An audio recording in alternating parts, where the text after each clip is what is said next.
I'm going to take you through some fishing with a stick float on the bank. I'm on the Dorset Stour on a Christchurch Angling Club stretch near Bournemouth, catching dace and roach on a stick float. There's a downstream wind at times, it blusters, comes in a bit, so I'm fishing a 6 number 4 John Dean stick with 3 number 4 tin shot spread out, and then some smaller shots, some number 6s and 8s down the line, feeding a bit of hemp and fishing a tear on a size 16 barbless. There's plenty of fish down there. I'm getting disturbance from the opposite bank from dog walkers, and there's one or two kids swimming further upriver, so if you see me glancing upstream, it's about the racket coming from there. It's fairly simple fishing.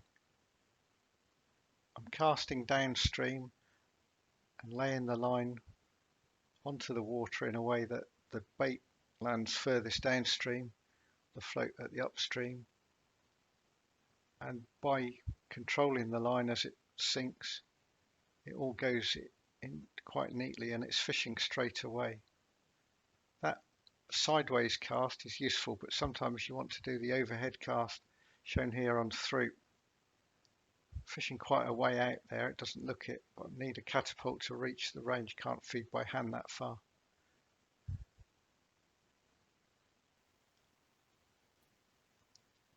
The overhead cast is certainly aided by an upstream and off your back wind, which is the case in this second one as well. There's a lot of duckweed coming up, that was after some rain. Fishing right across the river with a very light stick, only taking about 4 number 4 with number 8 spread out down the line and a number 4 below the float. The duckweed's a bit of a menace there. Earlier in the series I described using a Shimano Stradic reel and the Mitchell Match, which is my preference. I'm just going to see the Stradic in action here. When I feed, I'm keeping my fingers on the spool of the line, so there's no loose line blowing off the spool when I feed by hand. And the line's now on the inside of my finger.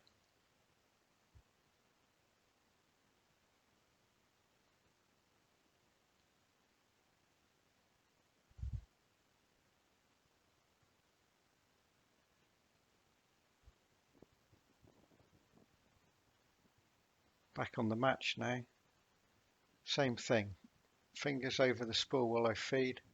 Now the line's on the outside of my finger against the fingernail, which seems wrong, but I'm more comfortable that way now.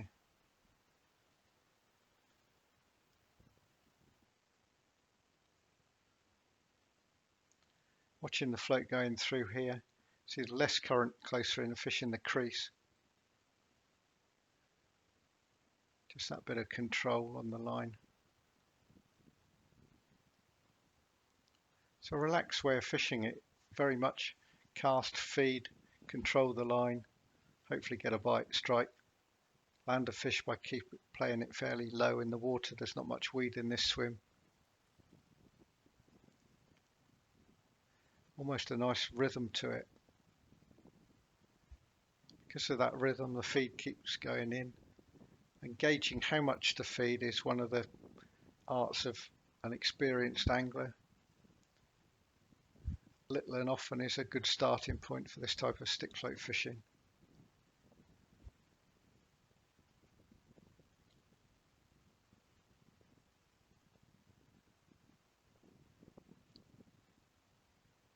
See, I'm following the float down with the rod, and then when I need to give some line, I just move the rod back, let it have some line. Practically putting the bait into the fish's mouth, which is what it's all about. Letting the rod do the work, playing it, not holding it very firmly, letting the handle kick a bit, that doesn't matter, and then nice and easy, steady, another nice roach netted. The wind's got up a bit now it's skimming down the river and coming in as well.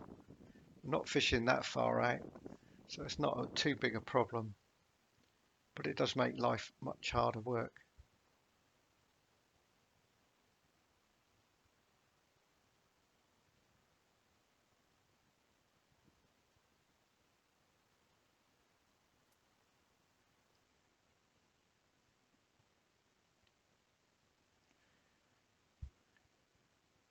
See here the ripple and the effect on the line. The wind's trying to pick that line up off the water, but we're still catching fish.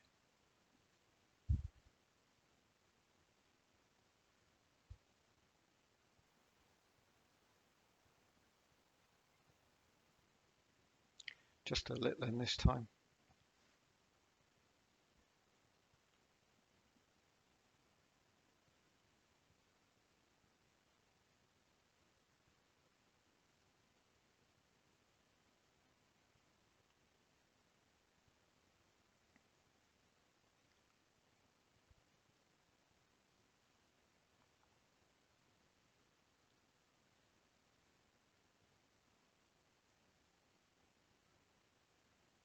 Again, we're seeing the effect of the wind. You watch it pick the line up when it tried to mend the line. That wind is trying to bow it.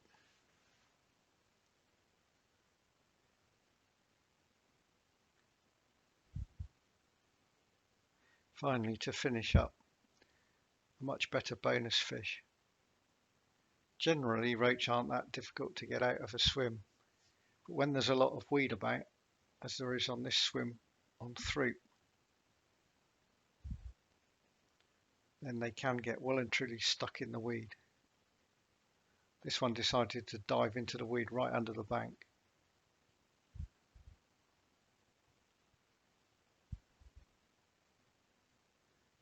I let the line go slack for a few seconds, and then it swam out again.